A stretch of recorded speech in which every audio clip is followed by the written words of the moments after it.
Good morning, everyone. It's Saturday, October 3rd, 2015. Welcome to our Bible study today, and Tom from New York will be our moderator. Go ahead, Tom. Good morning, this is Tom. So we'll start out with a quote from Mary Biccheretti.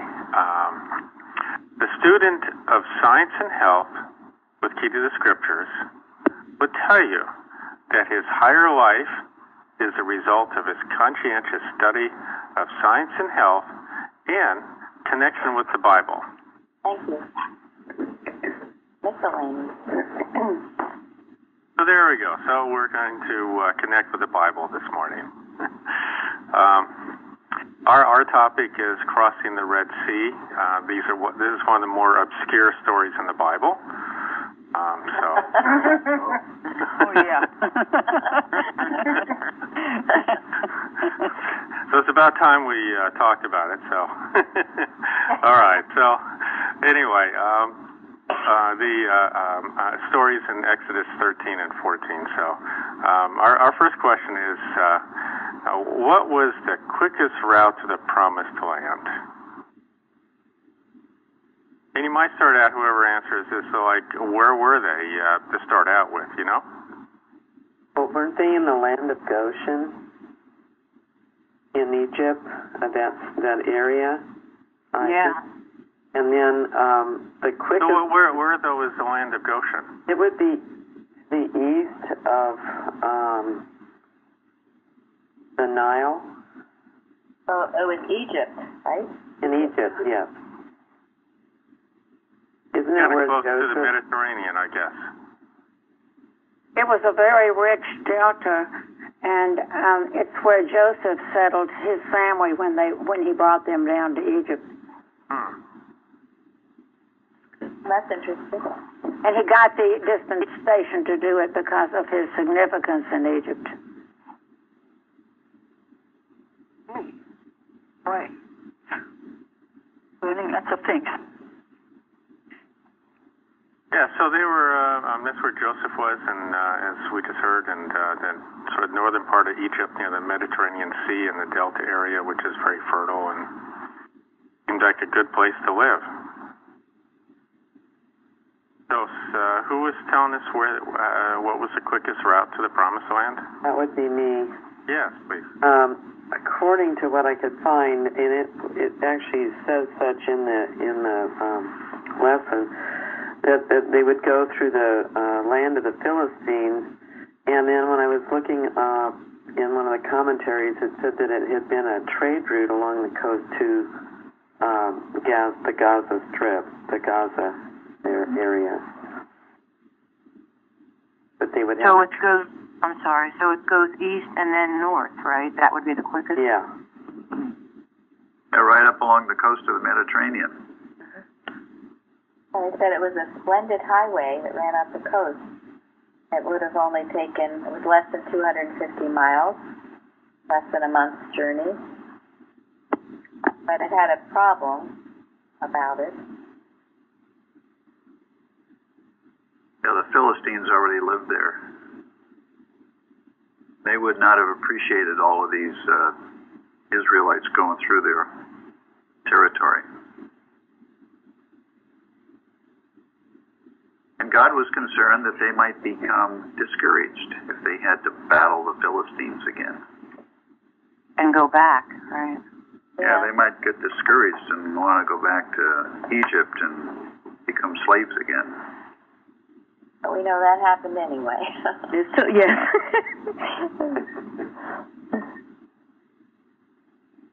But, you know, excluding the Philistines, I mean, otherwise it seemed like a pretty nice way to get there.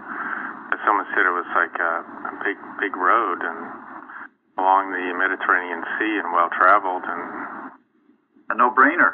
yeah, Your GPS would have said, this is the way, right? Yeah. And the conventional wisdom. Yeah, it's an interesting question. I've never researched it before. So, Well, I guess sometimes beautiful, always erroneous. yeah. Okay, so this kind of leads us into our next question is, what was the really, really big thing the Israelis did after they left Pi-hahiroth?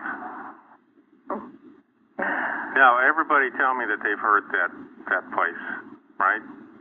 No, never heard of it before First today. attention. Last night. Well, is it in the Bible? Yeah. Yeah. Oh, okay. Got it. Gotten the numbers, yeah. Exodus 14:9 has Pi-hahiroth. Yeah, it's in Exodus too. Well, that's the last place they were before they confronted the Red Sea when they're about ready to cross. Yeah, that's where the Egyptian army caught up with them.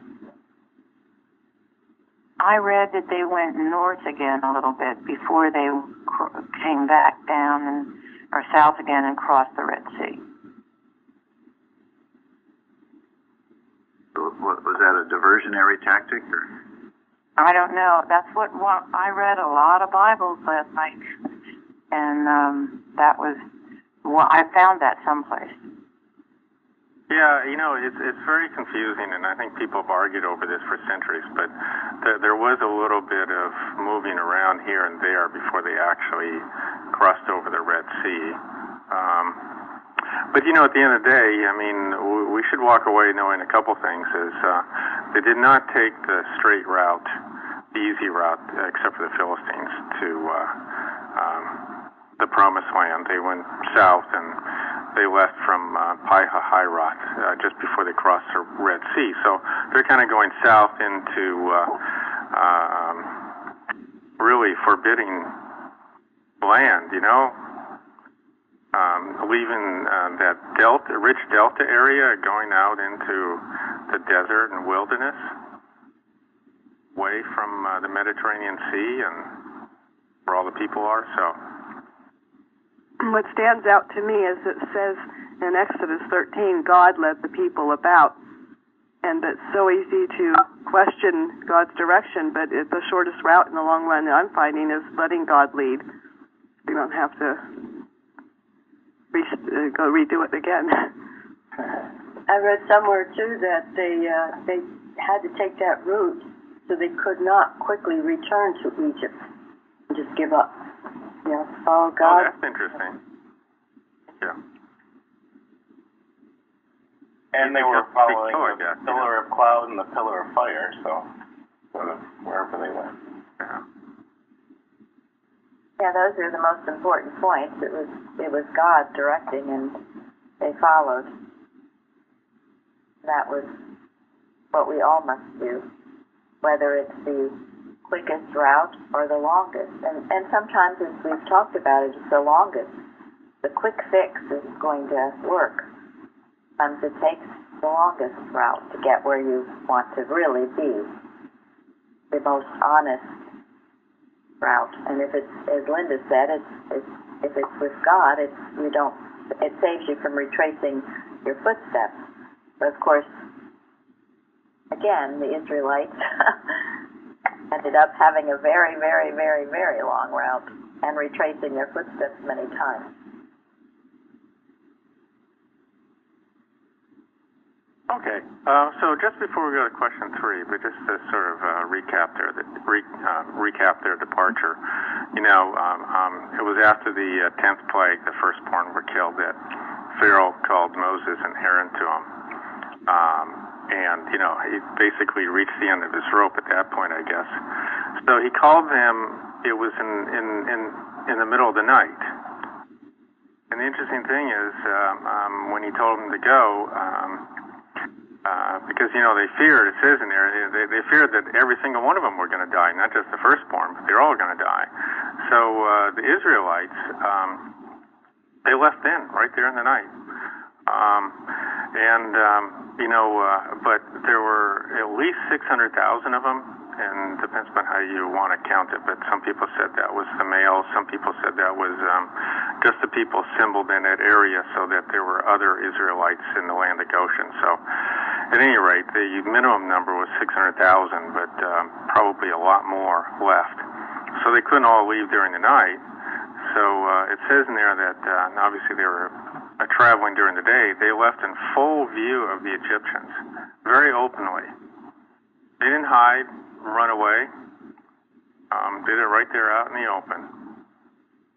That's interesting too. Yeah. And the Egyptians had already had quite a bit of stuff happen to them. Yes. You know, the plague, the locust. I mean, they'd lost a great deal. And this was the night that their firstborn male children were all died. So they had to take time to bury their children, lick their wounds. And they didn't really think that much about, I guess, the children of Israel walking away until a couple days later. Then they sort of said, hey, what have we done? You know, what have we done? Right. We let our servants go. Yeah. Yeah. Pharaoh just didn't get it. But this is this Pi-hahiroth place. This should go down in history as the hardest word to pronounce.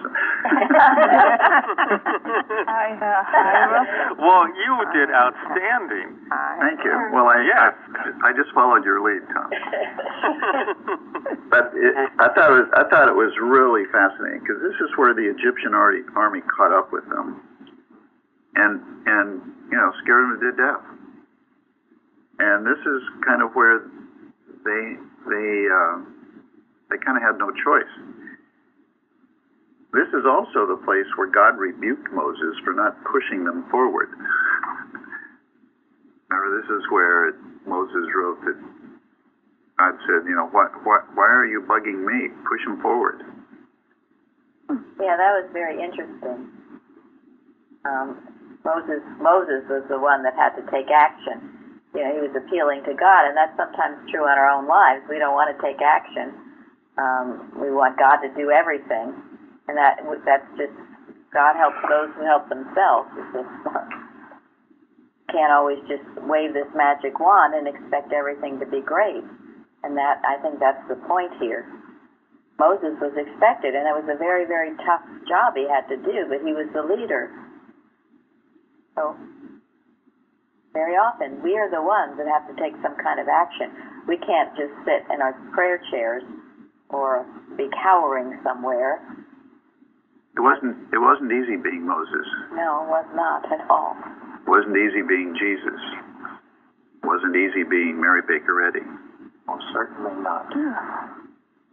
Yeah, remember Jesus when he went to go pray at night and asked Peter and someone else to stand watch for him, They fell asleep. I just read this morning in the Lessons of the Seventh Day where if that hadn't happened, they had watched with him, there wouldn't have been the crucifixion. It probably, in some ways, it would have changed the course of history. No, we'll never know how. That's Mary Baker Eddy. So this is where Moses' famous speech to the Israelites, where he said, the Egyptians that you see now, you will not see again. No more forever. Forever. And that was something, we've been taught here, if you have a problem, you can know that problem. You will see no more forever. Will not return. Cannot, because it was never true in the first place. It was a mesmerism. But it's a wonderful verse to work with. I think, though, that even if it shows up in thought, there's no fear or, any worry about it. Immediately you are never true. Yes. And we're also taught here to stand. And that's what Moses said, stand still. Thank you. Yeah, because think about it. These people were at the edge of the Red Sea, and it was still a sea. And here comes the Egyptian army from the other direction.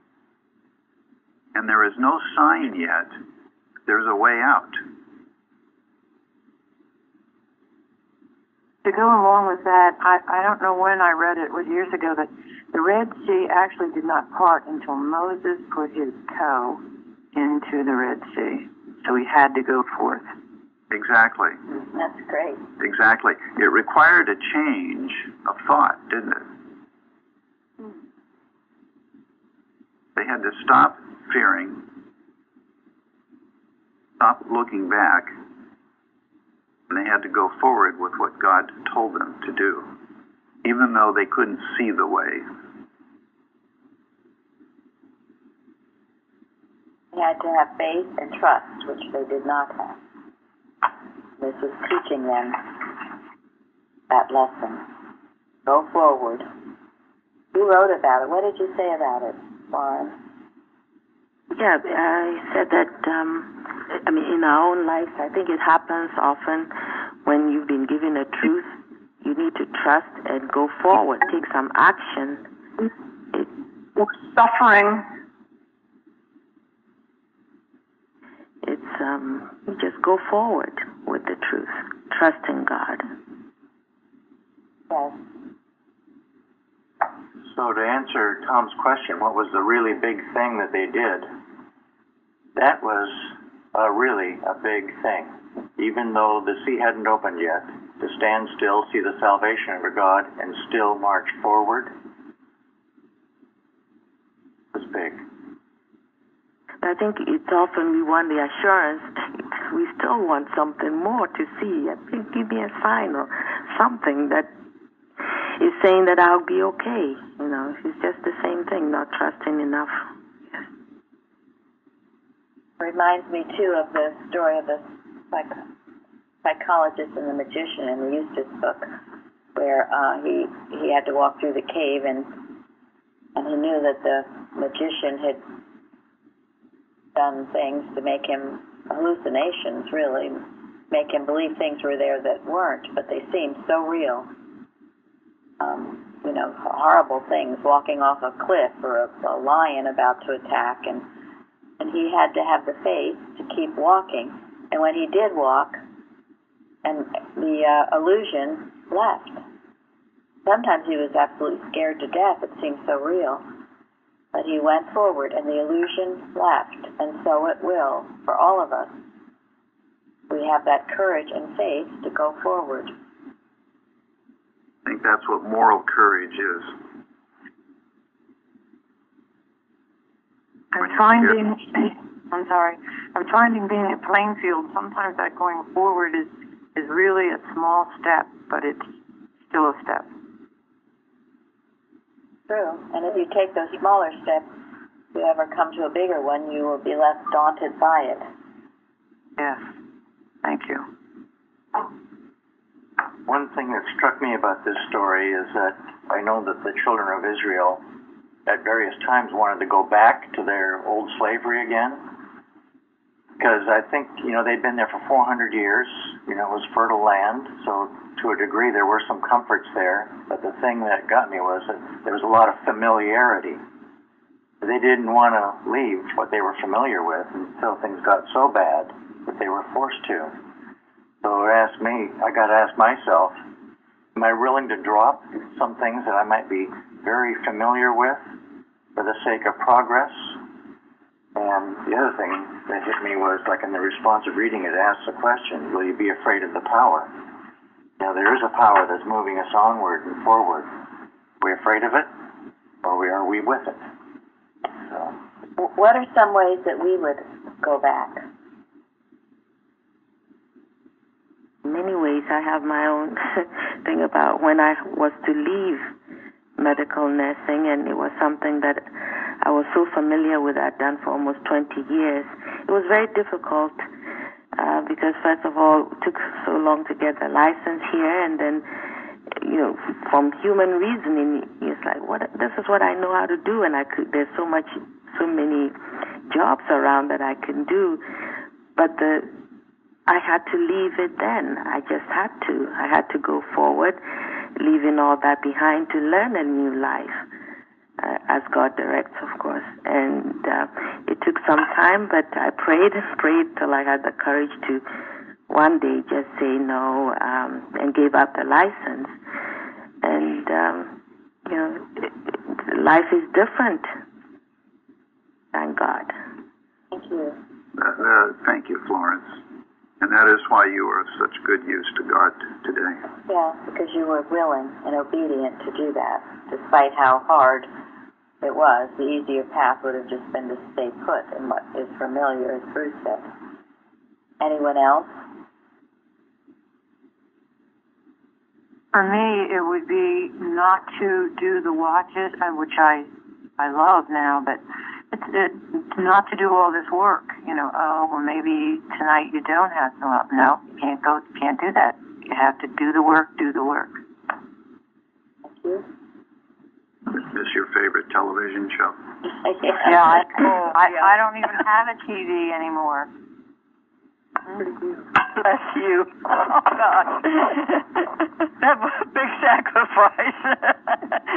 No, I just like to watch the news and know what's going on in politics and something like that. That would be, I don't know if that's a bad thing or a good thing or not. I don't know.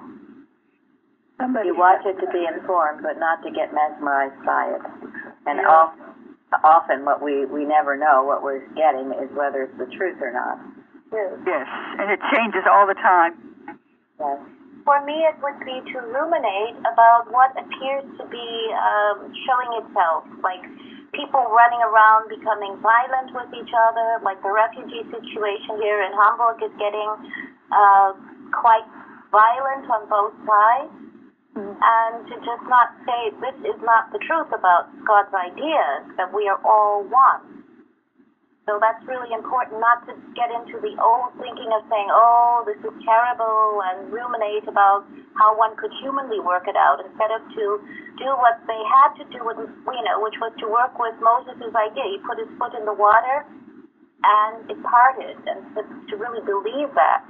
Thank you. That's a good example. Going back to your former ways of thinking. Anyone else before we go on? It's easy to get busy doing things at the sacrifice of devoting time for prayer and working for God. I mean, it was easy for you. It was easy for me. Right, come on. Until a point when you got to realize, why am I here? You got to reaffirm your purpose in life. After all, we're here for a purpose, and we are important to God. Priorities is a big thing. Thank you. And I've seen people, and to me this is astounding, that they go back to the Boston organization. If you know everything that we do know, to me that would be going back to Egypt. But oh gosh, there we go. Returning to the land of Goshen. That's our phrase for going back to Boston. There you go. Oh, they returned to the land of Goshen. Well, and left the promised land. Yeah, friends, it's not so bad. Why not? At least it's something. And after all, nobody's bothering you about your pride, or nobody's making you humble. You don't have to do watches 3 times a week or once a day or whatever else. Well, anyway. I think that's an interesting thing about Moses. Nobody was letting him off the hook. The Pharaoh wouldn't, the Egyptians wouldn't, the Israelites wouldn't, and God wasn't going to. So, he didn't have a back door. He had to put that toe in. So. Yes, he did, and that's really, although it seems terrible, it's a good place to be. If you think you have a back door, and many people think they do, it's much better to know you don't. What can you to know? Well, what is there to go back to? Who wants to go back to what once was? I sure don't. Okay, Tom. All right, so our next question is, what does it mean to harden your heart? Now, maybe this start out with if someone would like to talk briefly about Zedekiah. So that's in 2 Chronicles 36. What did anybody get from reading about Zedekiah? He was cruel, pitiless. He really disrespected God. Yeah. Yeah.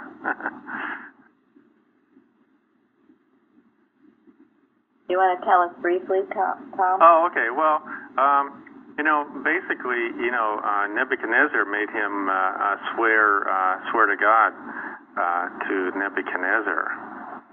So, he gave his allegiance to a human, not to God. And then what happened shortly after that was, not shortly, but sometime after that, he didn't want to show his loyalty to Nebuchadnezzar anymore. But he still didn't show his loyalty to God. He went and tried to make alliances with other countries, So his heart was hardened, and it was just absolute destruction. So that was the end of Jerusalem, end of the temple. They were dragged to Babylon or killed, and he watched his sons get killed before they blinded him, and then they took him back to Babylon and chained him in prison for the rest of his life. So, wow. Anyway, he hardened his heart. So that's why that was interesting, because it said Zedekiah hardened his heart. Thank you. Quite an example of it. So now, I thought a hard heart or a hardened heart is one that's driven by anger or fear or some other willful emotion, and it literally refuses to listen to God. It refuses its spiritual sense, and it lets whatever willful or human emotion drive him. It could be going back to medical science or something like that. Well, let's go back to Chronicles, because I think it just says it right there in plain English for us. It says Zedekiah hardened his heart from turning unto the Lord God of Israel. So basically, he turned away from God. And the reason this came up as a question, what does it mean to harden your heart? Because Pharaoh let the Israelites go, probably out of fear of everybody being killed, and then his heart hardened.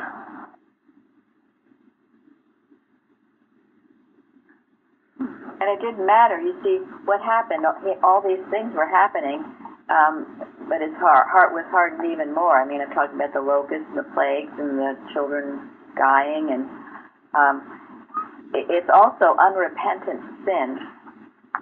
You keep committing an error, and you have no repentance for it, which is why Mrs. Eddy's article, Pond and Purpose, is so important. That hardens your heart.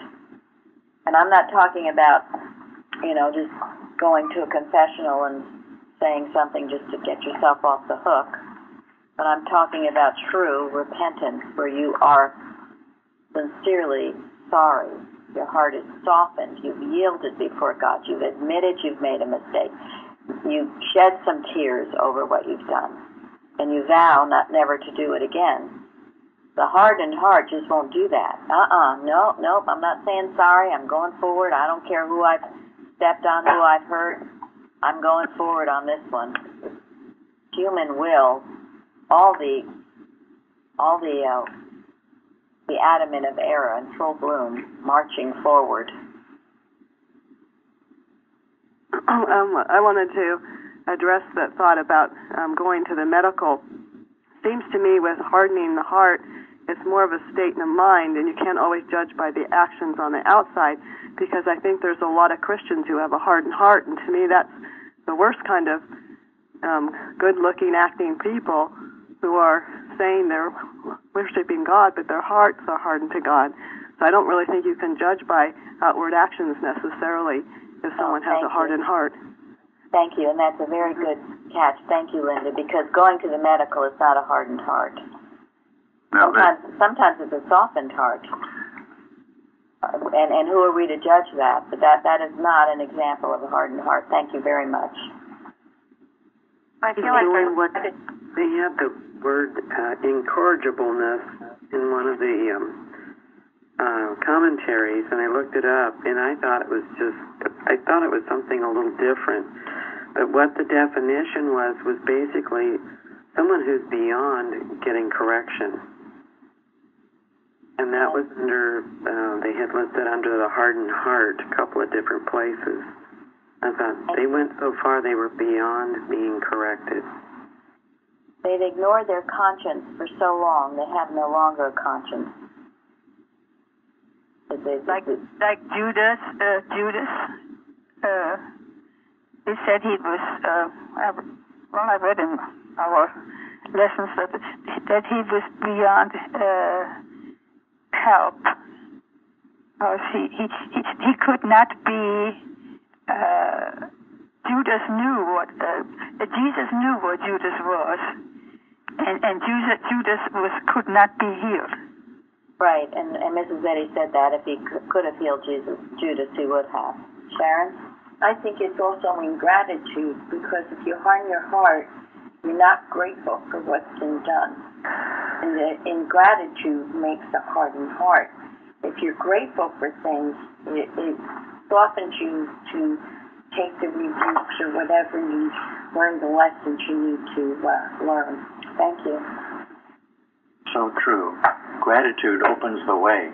You know, if you need to find the way, gratitude helps you find it. Yeah, I just thought, what did Jesus mean when he said, "Don't cast your pearls before swine"? A swinish thought is kind of an unclean thought. Is that what it was? It should be. Yeah, it sounds like a hardened heart. Yeah. Yeah, it's not going to do any good anyway. You're wasting your time. They're not listening. It's unreceptive. Unreceptive. Just hard as a rock. It's human determination to go ahead with whatever you're doing. You're not going to listen to anybody, let alone God. Right. So don't waste your time. It's really deliberate, isn't it? Yeah, it is. It is, because, and the thing is, don't play with it. You know, it said that Pharaoh hardened his heart 15 times. Don't play with it. Don't think you can, this time I'll get away with my willful action. You know, this isn't so bad. Because then it's going to come again. Well, I got away with it that time, so I'm going to be even more willful, more determined. And then pretty soon you get yourself out on a limb, so to speak, and you feel you can't come back in. You got to continue this route. Your pride comes over you. I can't turn back now. I can't tell anybody. God forbid I tell anybody I made a mistake. I got to keep on this route no matter what. And I know, because I've had some experience with it. And besides, all my friends are encouraging me. Well, that's pretty awful. That's awful. I admire even more, though, the example of Mary Baker Eddy, who at times didn't know what step to make, but was willing to take a step and let it be shown right or wrong. And then many times she would be reverse her direction. She did. You know, there's that humble listening mind, and didn't even consider the step as a mistake, but rather as a step in finding the right way. And here's an eye that's ear open to God, eye and ear open to God. Please show me. Again, the meekness that can be molded whichever way God wants it. Yes. It's the yielding to God, submitting your will, and the meekness. And what was your definition of meekness, Florence? For the water that will take the form that is put into. Yes. Becomes any shape. However God would mold you, you become that shape. You're willing to do anything. The definition of hard is cold, insensitive, unfeeling, and unyielding. And, you know, we've all known people that are that way. Cold, insensitive, unyielding. You can feel it. But the Bible says that God will give them a heart of flesh. It will take away the heart of stone and give you a heart of flesh, meaning a softened heart. Because God can do all things, and nothing's impossible to Him. I also read the word heart is used almost over 1,000 passages in the Bible about heart. Because heart is sort of the core of your being, what motivates you. It's the center of things. And that's why it's very important that you do have this right heart before God, a wholeheartedness for Him, all these things. Because people who have heart problems, it usually stems from a hard heart, a cold heart, what else? Half-heart, unsure, all kinds. Heartless. So mind these words in the Bible. The answers are in the Bible, all of them. Just going to say about this example of Pharaoh, who had the numerous plagues.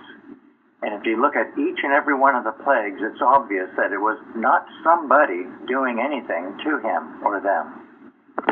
Couldn't put the blame on anybody who could possibly have done them.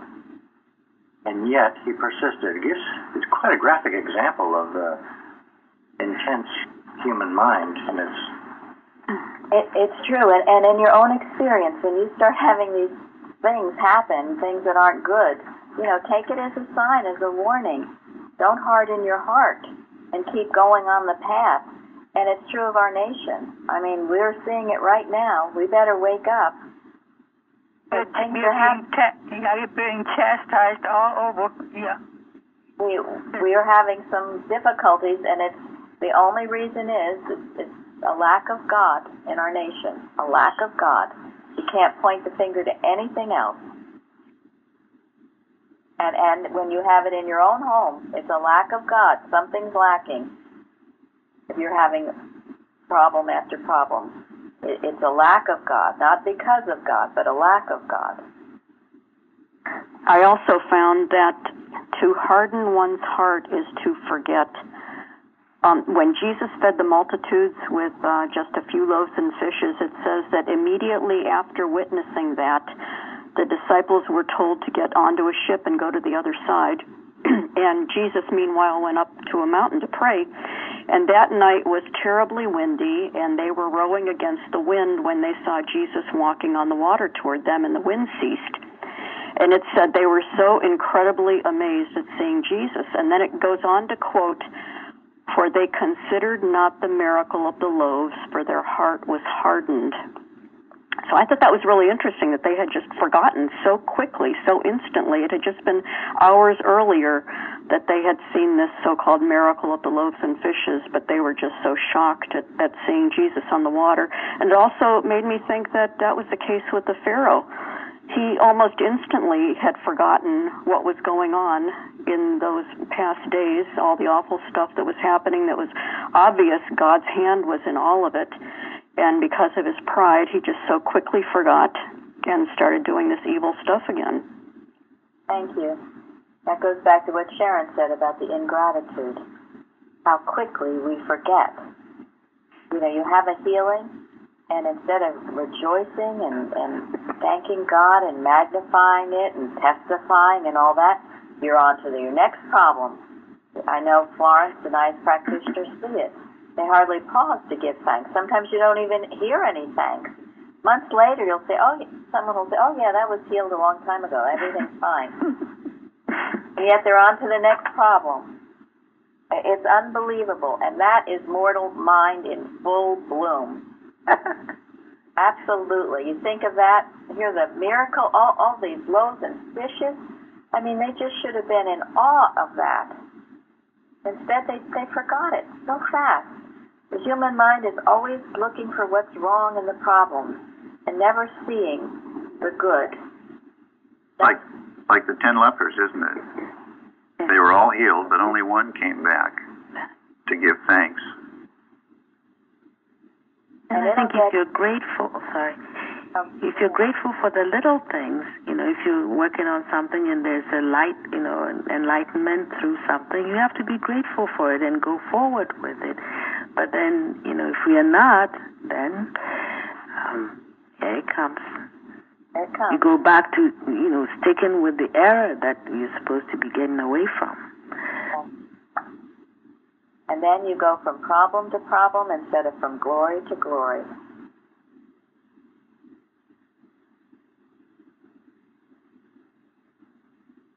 Tom? I guess you could say the human mind is a hard heart. It is. The hard heart is ungrateful, all the above.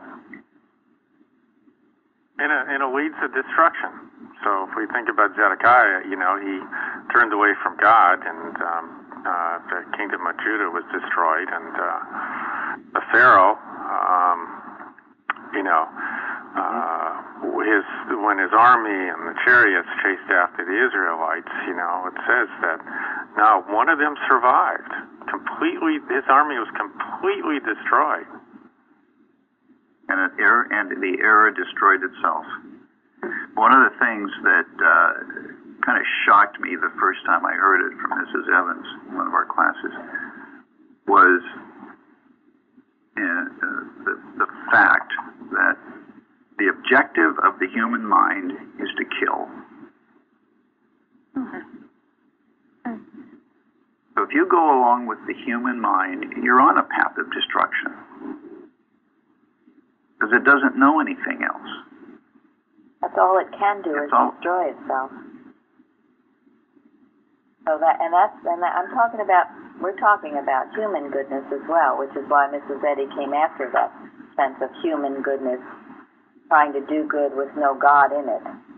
It will destroy itself. It will destroy others. Very, very bad. And don't fiddle around with it. I don't think you can. Yeah, that's what, just sort of bring the modern times, but, in these days, people who want to give charity or volunteer or something, it used to be, to deliver God's message, Today they're forced to do it in a secular way. Just human goodness. They're not permitted to mention God. Right, and that's why it has no benefit. But I find that the people that I meet here who come to Hamburg, they talk about God. They look for the God of the German people. And they say that without God, they wouldn't have made it here. Oh, isn't that wonderful? Thank you. Thank you. That's wonderful to hear. Talking about the refugees, right? The refugees. Yeah. Thank you. Well, you see, when you get yourself into such a desperate situation, that's when you turn to God. if you haven't already.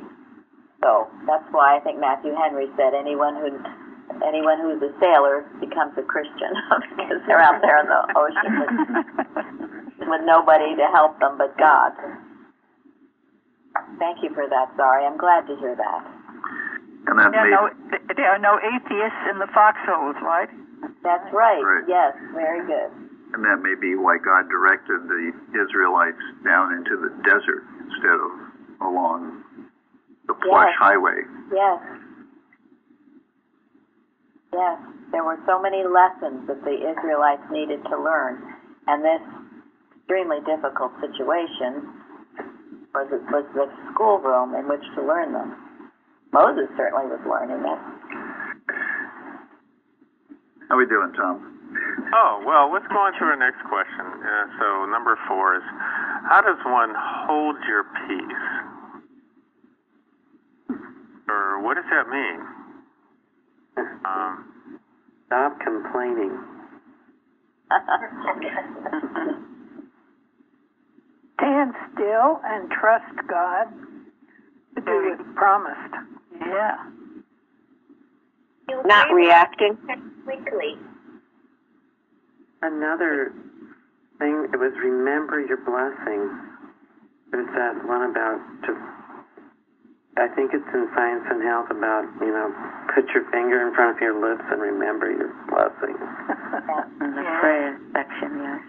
Gratitude for life, truth, and love. What did Zari say? I said you agree with your adversaries quickly. I have to learn that a lot lately. When your adversaries come up and you start a fight, they start a fight with you, not to get into that fight. Oh, good. Excellent. Yes. Good example. And someone else said not reacting, I think. Right. Yeah, don't be taken off task by a, disaster or an emergency or some other sideshow. Take that step that God directs you to take. take it with the confidence that you're doing what God wants you to do, and nothing's going to prevent you from taking that step. So I just want to put this. Oh, go ahead. Be still and know that I am God. It's to quiet the clamoring of the human mind. It's actually saying, shut up. To put it blunt. Acquaint now thyself with him and be at peace. Thank you. Know God. Know his power, the only power there is. Are we radiating or absorbing? There you go. Good. May I read something that Tom led us to? It's actually Isaiah. Pardon me? Yes, please. Okay. It's Isaiah 30:18. You took us to 15, but I went ahead. And therefore will the Lord wait, that he may be gracious unto you, and therefore will he, he be exalted. I'm so sorry. That he may have mercy upon you. For the Lord is a God of judgment. Blessed are they that wait for him. Thank you. Oh, thank you. But 15 is really great too. I learned it in Plainfield. In returning and rest shall ye be saved. In quietness and in confidence shall be your strength. Thank you. So I want to say, to put this in context, because to sort of, almost make this real to us in a way. So the Egyptians were marching after them, and the Israelites were really, really afraid, and they thought they were just going to go in the wilderness and die. They're either going to die in the wilderness or the army was going to catch up to them and kill them, okay? And what were they supposed to do? I mean, if you're faced with a problem like that, gosh, how do you do this? That's what I kind of was thinking about. How does one hold your peace? I mean, this looks pretty bleak to me. Right.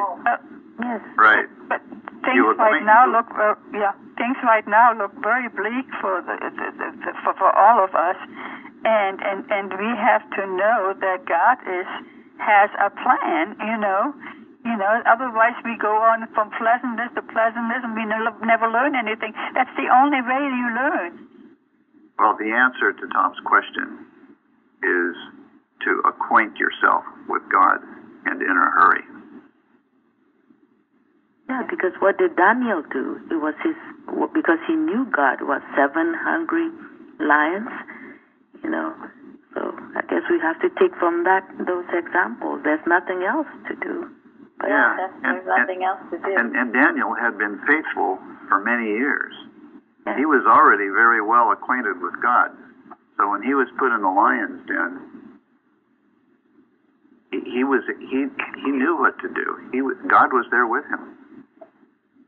And what truly helps you in these situations is this, like, knowing that you have been following God the best that you know how. You've been taking every step with him. Therefore, he will see you through this. I mean, if you don't think you're doing the right thing, well, then of course you'll definitely panic and you'll probably drown while you're at it. But if you know that you've been doing right by God, then he's a very present help in trouble. He is with you. Daniel knew it. Moses knew it. Gideon knew it. Joshua knew it.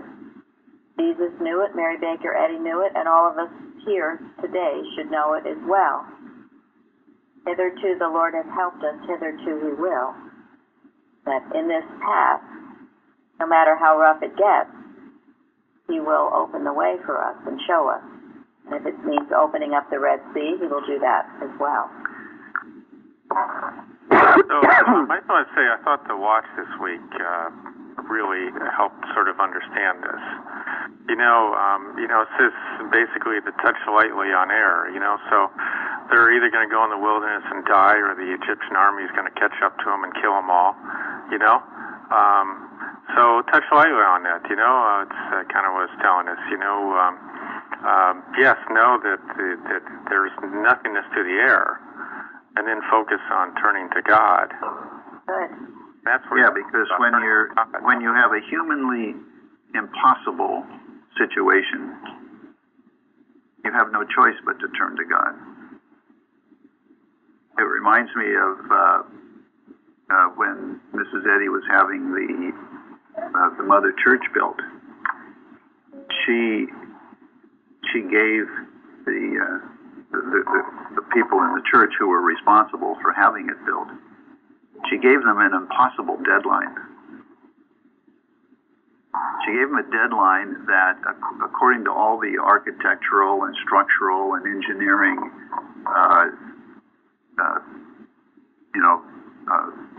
practices of the time,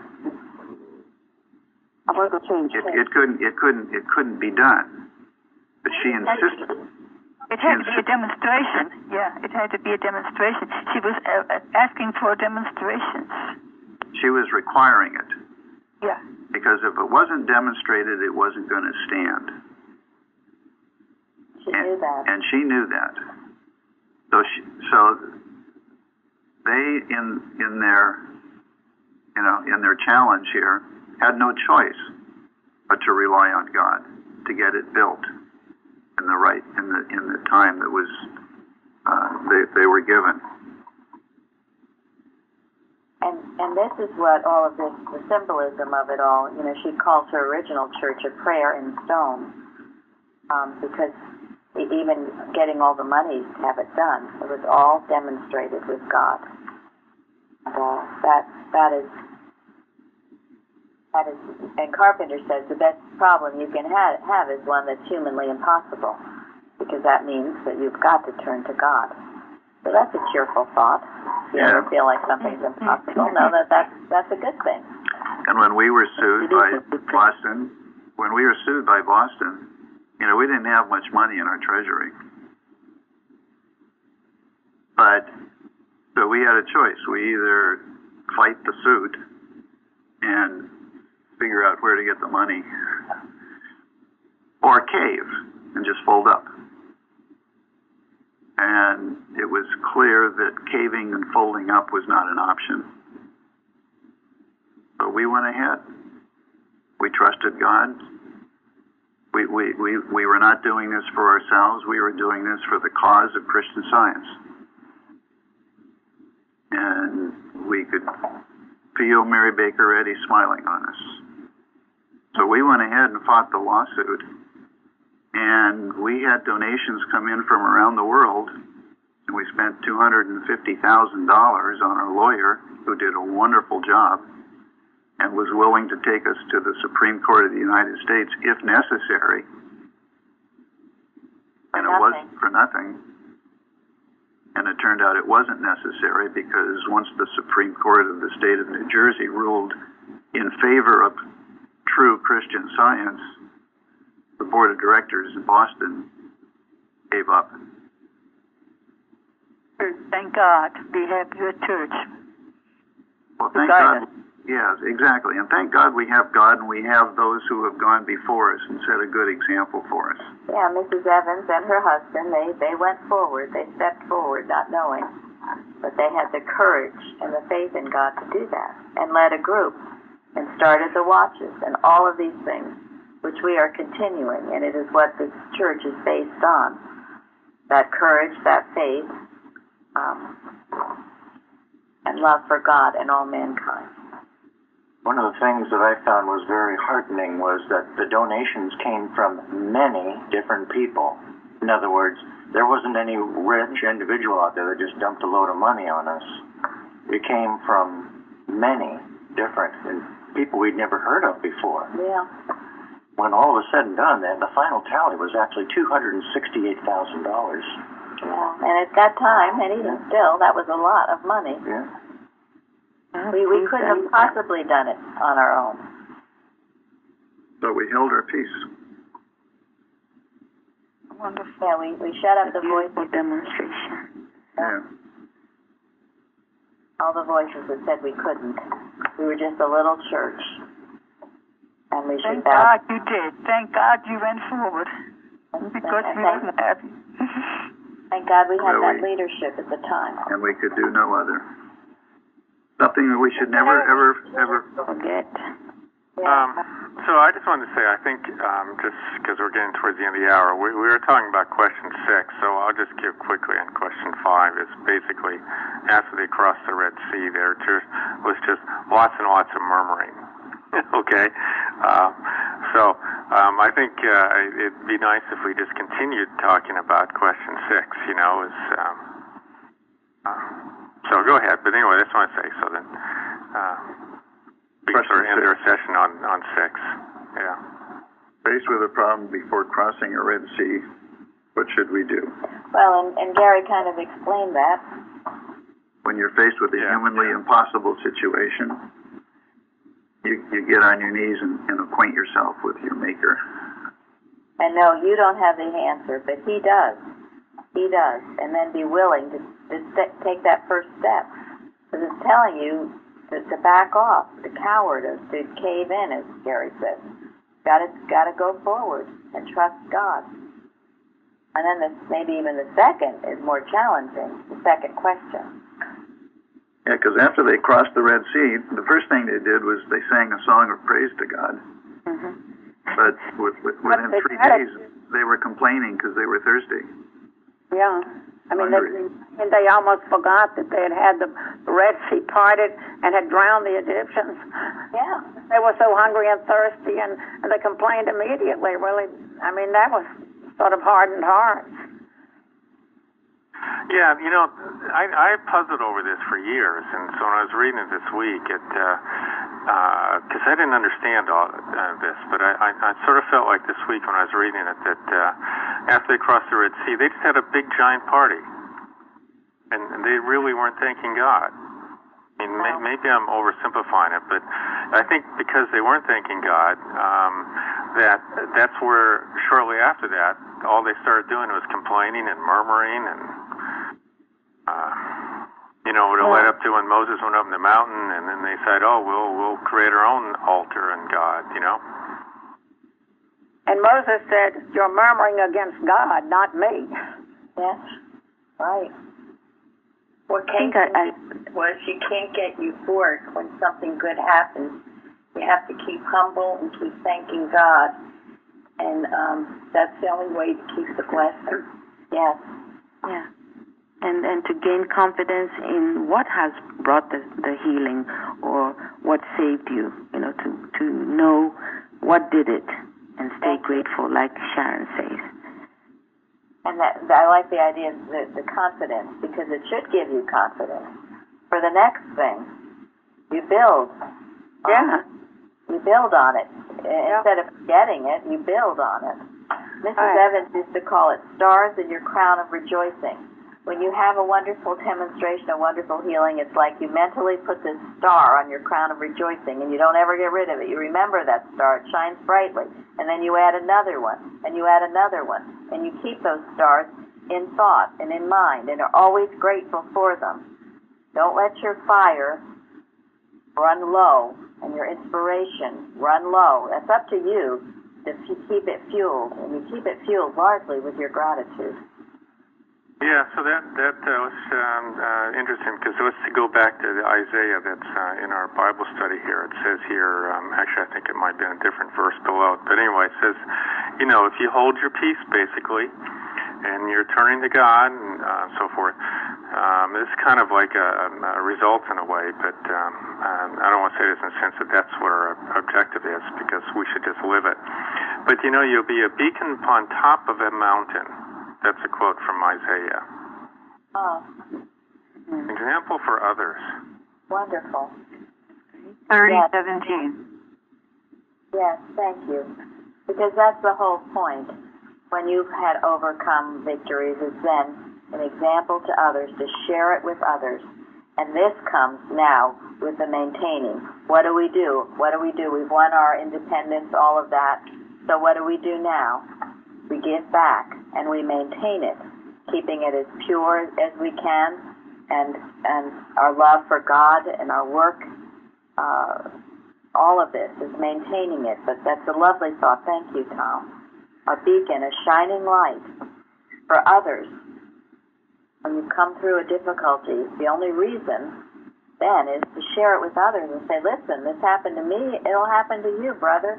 I put a hand out to help you through this. Paul writes in one of his letters, doesn't he, that when you have found this newfound freedom, when you've passed through the Red Sea, to use it to work for God and not consume it upon your lusts. Yeah, thank you. Amen. Because you have the victory, and if you just take it selfishly and rest on your laurels, it's unchristian and it's unscientific, and it won't work, won't last. Got to give it back. That's what we're doing. And the forum has been light this week. Tomorrow we're all going to have a sound rebuke for falling asleep. It's up, though. It's doing good now. Good, okay. That's good. It's doing good. I'm glad to hear that. Because we got to keep going. You got to give back. You can't just take it selfishly. So, thank you all for your giving unselfishly. And that was a tremendous class, Tom. Wonderful question. Yeah, thank you, Tom. Very, Tom. Thank you all who contributed. It was a good session. Yes, thank you for being here.